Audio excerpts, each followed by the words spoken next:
then by 7 into 11 into 13 plus 13 and 7 into 6 into 5 into 4 into 3 into 2 into 1 plus 5 are composite numbers. यानी कि यहाँ पर कहा गया है कि अगर ये सभी हमारे कंपोजिट नंबर हैं तो हमें यहाँ पर एक्सप्लेन कर कर बताना है कि ये दोनों ही हमारे क्यों कंपोजिट नंबर्स हैं।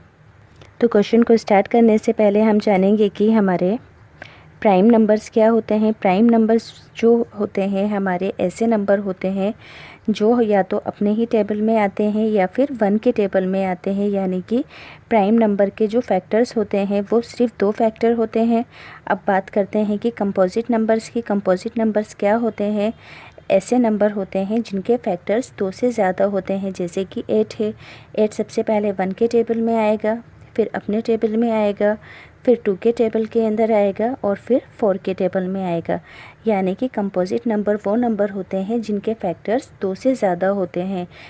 यानी कि वो या तो 1 के टेबल में तो आएगा ही आएगा और 2 के टेबल में भी आएगा और इसके अलावा दूसरे भी टेबल्स में आएगा। हमेशा ध्यान रखेंगे कि प्राइम नंबर सिर्फ अपने और 1 के टेबल में आते हैं और कंपोजिट नंबर की पहचान है कि इसके जो फैक्टर्स होंगे वो हमारे 2 से ज़्यादा होंगे। अब यहाँ पर हमें पता चल गया है कि प्राइम और कंपोजिट नंबर्स क्या होते हैं। तो यहाँ पर हम इसके फर्स्ट पार्ट को सॉल्व करना स्टार्ट करेंगे। यहाँ पर हमारा बीच में प्लस का साइन है यानी कि ये प्लस है। तो यहाँ से हम इस 13 और इस 13 को कॉमन ले लेते हैं। तो ये होगा हमारा 13 ब्रैकेट के अंदर 7 इंटू में 11 इंटू में 1, 13 का 1 और प्लस 1।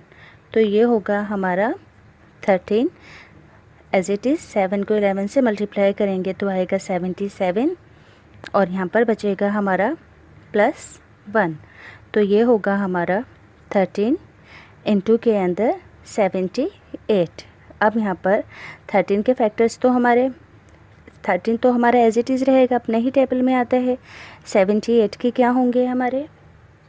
78 के फैक्टर्स होंगे हमारे, ये 2 के टेबल में आता है, 39 के टेबल में आता है और 1 के टेबल में भी आता है। यानी कि इन सभी नंबर्स के जो हमारे फैक्टर्स हैं वो क्या हैं? 2 से ज़्यादा हैं। तो इसका मतलब क्या हो गया कि ये हमारा कंपोजिट नंबर है। तो अब हम इसका सेकंड पार्ट करना स्टार्ट करते हैं। तो यहाँ पर सबसे पहले हम अपना कॉमन लेंगे जो कॉमन है, यानी कि यहाँ पर इस वाले +5 से पहले 5 कॉमन है। तो यहाँ पर होगा हमारा 5, 7 इंटू 6 इंटू के अंदर 4 इंटू में 3 इंटू में 2 इंटू में 1 एंड कॉमन वाले 5 का +1। तो ये होगा हमारा 5, 7 6 42, 4 के बाद क्वेश्चन में 3 था, हाँ 4 3 से 12, 12 2 ज़ा 24 एंड +1। तो ये होगा हमारा 5। इन सभी वैल्यूज़ को हम अपना मल्टीप्लाई करेंगे तो ये होगा हमारा 1008 एंड +1। तो ये होगा हमारा 5 ब्रैकेट में 1009। तो 5 का फैक्टर्स 5 हमारा 5 के टेबल में आता है और 1 के टेबल में आता है।